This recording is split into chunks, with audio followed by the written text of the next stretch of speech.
പോലീസുകാർ തന്നെ ആത്മഹത്യ ചെയ്യുന്ന വാർത്തകളാണ് വന്നുകൊണ്ടിരിക്കുന്നത്. ക്രെഡിറ്റ് അടിച്ചു മാറ്റുവാൻ ശ്രമിക്കുന്ന ഒരുപാട് ഉന്നത ഉദ്യോഗസ്ഥന്മാരുള്ള ഒരു നാടുകൂടിയാണ് കേരളം. മേലുദ്യോഗസ്ഥരുടെ വളരെ മോശപ്പെട്ട രീതിയിലുള്ള പെരുമാറ്റം, പോലീസ് ആത്മഹത്യകൾ പെരുകുന്നത് നമ്മുടെ സമൂഹത്തിന് ശുഭ സൂചകമല്ല.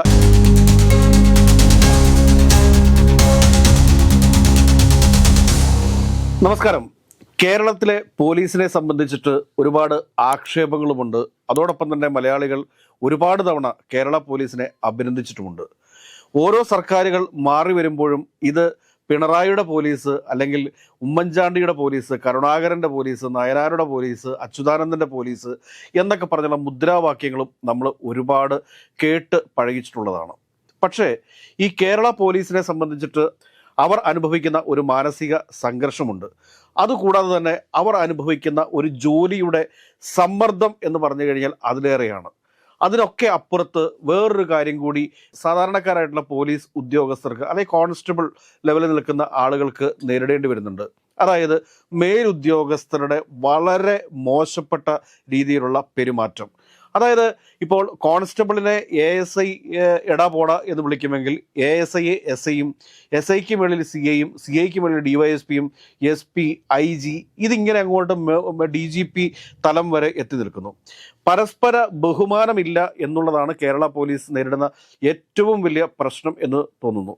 നമ്മൾ ഈക്വാലിറ്റിയെക്കുറിച്ചൊക്കെ അല്ലെങ്കിൽ മനുഷ്യത്വത്തെക്കുറിച്ചൊക്കെ ഒരുപാട് പറയുമെങ്കിലും യാതൊരുവിധ മനുഷ്യത്വവും ഇല്ലാത്ത ഒരു ഡിപ്പാർട്ട്മെൻ്റാണ് കേരള പോലീസ് എന്ന് പറയേണ്ടി വരും. കാരണം അത് കേരള പോലീസ് മനുഷ്യത്വരഹിതമാണ് എന്നല്ല ഞാൻ പറയുന്നത്. അവിടെ മനുഷ്യത്വമുള്ള ഒരുപാട് ആളുകളുണ്ട്. ഈ കേരളത്തിലെ പോലീസ് സേന ഇവിടെ നിലനിൽക്കുന്നതുകൊണ്ട് തന്നെയാണ് കേരളത്തിൽ ഇത്രയെങ്കിലുമൊക്കെ ഈ ക്രമസമാധാന നില പുലരുന്നത് എന്നും നമ്മൾ കരുതേണ്ടതുണ്ട്. പക്ഷേ ഈ പോലീസ് ഉദ്യോഗസ്ഥർക്ക് ഇടയിൽ തന്നെ പരസ്പരം ഉള്ള ഒരു ഈഗോ, അവരുടെ അമിതമായിട്ടുള്ള ജോലി സമയം. കാരണം ചില പോലീസുകാരൊക്കെ 12 മണിക്കൂറും 18 മണിക്കൂറും 24 മണിക്കൂർ വരെ, എന്തിനേറെ പറയുന്നത്, ചില സംസ്ഥാനത്തിന് പുറത്തുള്ള ചില കുറ്റവാളികളെയൊക്കെ പിടിക്കാൻ വേണ്ടി പോകുന്ന ഉദ്യോഗസ്ഥരെ സംബന്ധിച്ചിട്ട് 3, 4, 5 ദിവസങ്ങൾ വരെയൊക്കെ അവർക്ക് മറ്റ് സംസ്ഥാനങ്ങളിൽ പോയി തങ്ങേണ്ട അവസ്ഥയുണ്ട്. അങ്ങനെയൊക്കെ തങ്ങി കുറ്റവാളികളെയൊക്കെ പിടിച്ചുകൊണ്ട് തിരിച്ചു വരുന്ന ഉദ്യോഗസ്ഥർക്ക് പോലും മേലുദ്യോഗസ്ഥരുടെ കയ്യിൽ നിന്ന് കിട്ടുന്നത് തെറിയാണ് എന്നുള്ളതാണ് വസ്തുത. അതിനു പുറമെ ഏതൊരു മേലുദ്യോഗസ്ഥനെ സംബന്ധിച്ചിട്ടും തൻ്റെ കീഴിലുള്ള ഉദ്യോഗസ്ഥൻ തന്നേക്കാൾ കൂടുതലായിട്ട് ഏതെങ്കിലും തരത്തിൽ പെർഫോം ചെയ്യുന്ന ഒരു സാഹചര്യം ഉണ്ടായിക്കഴിഞ്ഞാൽ അവനെ ഏത് തരത്തിൽ മറ്റുള്ളവരുടെ മുമ്പിൽ അപമാനിക്കാം എന്ന് ചിന്തിക്കുന്ന ചില ഉദ്യോഗസ്ഥന്മാരും ഈ ഡിപ്പാർട്ട്മെൻറ്റിൽ ഉണ്ട് എന്ന് വേണം നമ്മൾ മനസ്സിലാക്കാനായിട്ട്. കാരണം തൻ്റെ കീഴിലുള്ള ഉദ്യോഗസ്ഥൻ തെളിയിക്കുന്ന കേസിൻ്റെ, അല്ലെങ്കിൽ കണ്ടുപിടിക്കുന്ന കേസിൻ്റെ, അല്ലെങ്കിൽ കള്ളനെ പിടിക്കുന്ന കേസിലൊക്കെ അതിൻ്റെ ക്രെഡിറ്റ് അടിച്ചു മാറ്റുവാൻ ശ്രമിക്കുന്ന ഒരുപാട് ഉന്നത ഉദ്യോഗസ്ഥന്മാരുള്ള ഒരു നാടുകൂടിയാണ് കേരളം എന്ന് വേണം നമ്മൾ മനസ്സിലാക്കാനായിട്ട്. കാരണം കേരളത്തിലെ പോലീസ് എന്ന് പറയുന്നത് ഇന്ത്യൻ പോലീസിന് തന്നെ അഭിമാനമാണ്. കേരള പോലീസും മുംബൈ പോലീസുമാണ് ശരിക്കും പറഞ്ഞു കഴിഞ്ഞാൽ ഇന്ത്യയിലെ തന്നെ ഏറ്റവും നല്ല രീതിയിലുള്ള പ്രവർത്തനം കാഴ്ചവെക്കുന്ന പോലീസ് സംവിധാനം എന്ന് നമുക്ക് അഭിമാനത്തോടെ എവിടെയും നിന്ന് പറയാൻ വേണ്ടി സാധിക്കും.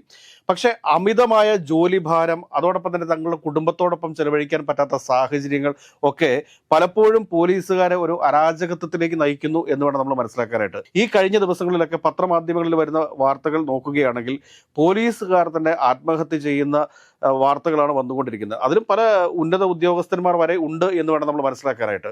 കാരണം ഇവരെല്ലാം പറയുന്നതിന് കാരണം എന്ത് എന്ന് ചോദിച്ചു കഴിഞ്ഞാൽ അമിതമായ ജോലി ഭാരമാണ് അതിന് കാരണം എന്നുള്ളതാണ്. അതുകൂടാതെ മുകളിലുള്ള തങ്ങളുടെ സീനിയർ ആയിട്ടുള്ള ഉദ്യോഗസ്ഥന്മാരിൽ നിന്നും ഇവർക്ക് ഏൽക്കേണ്ടി വരുന്ന അപമാനം.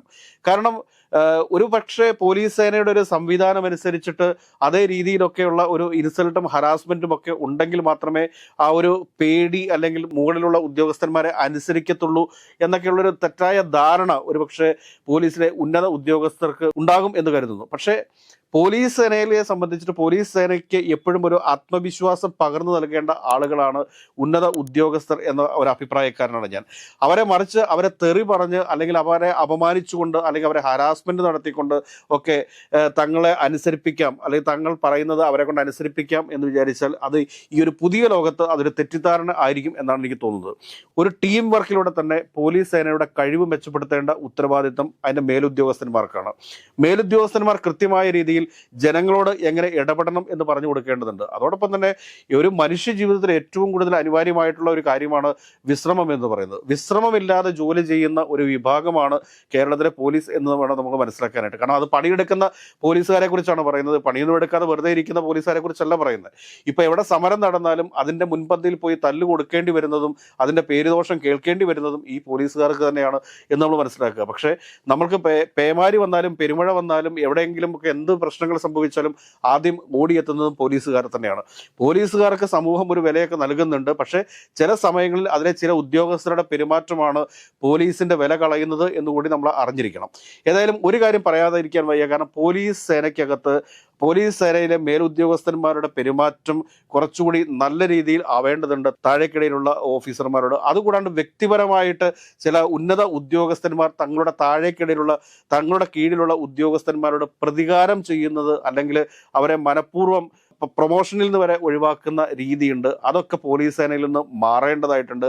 കാരണം അമിതമായ ജോലിഭാരം ഈ പോലീസ് ഉദ്യോഗസ്ഥന്മാരെ കൊണ്ടെത്തിക്കുക ഒരു ഫ്രസ്ട്രേഷനിലാണ്. ഈ ഫ്രസ്ട്രേഷൻ പിന്നെ തീർക്കുന്നത് ഇത് പൊതുജനങ്ങൾക്ക് മേലാണ് എന്നുള്ള കാര്യം കൂടി ഉന്നത ഉദ്യോഗസ്ഥന്മാർ അറിഞ്ഞിരിക്കണം. അതോടൊപ്പം തന്നെ സർക്കാരും അറിഞ്ഞിരിക്കണം. കൃത്യമായ രീതിയിൽ ഇവർക്കൊരു സമയക്രമം നിശ്ചയിച്ച് അതല്ല അമിതമായിട്ട് ജോലി ചെയ്യേണ്ട ഒരു സാഹചര്യം ഉണ്ടെങ്കിൽ അതിനനുസരിച്ച് ഇവർക്ക് വിശ്രമം നൽകിക്കൊണ്ട് ഒക്കെ വേണം ഇപ്പോൾ ഉന്നത ഉദ്യോഗസ്ഥന്മാർ ഈ പോലീസ് സേനയെ നിലനിർത്താൻ എന്നുള്ളതാണ് നമുക്ക് പറയാനുള്ളത്.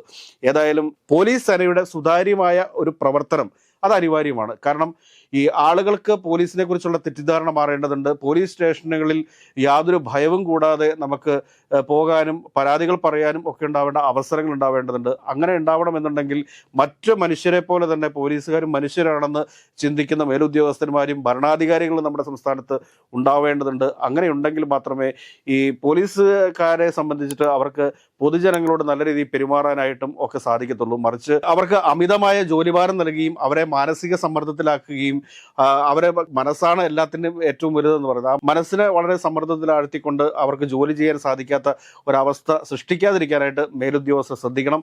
പോലീസ് ആത്മഹത്യകൾ പെരുകുന്നത് നമ്മുടെ സമൂഹത്തിന് ശുഭ സൂചകമല്ല എന്ന് മാത്രം പറഞ്ഞുകൊണ്ട് നിർത്തട്ടെ. നന്ദി, നമസ്കാരം.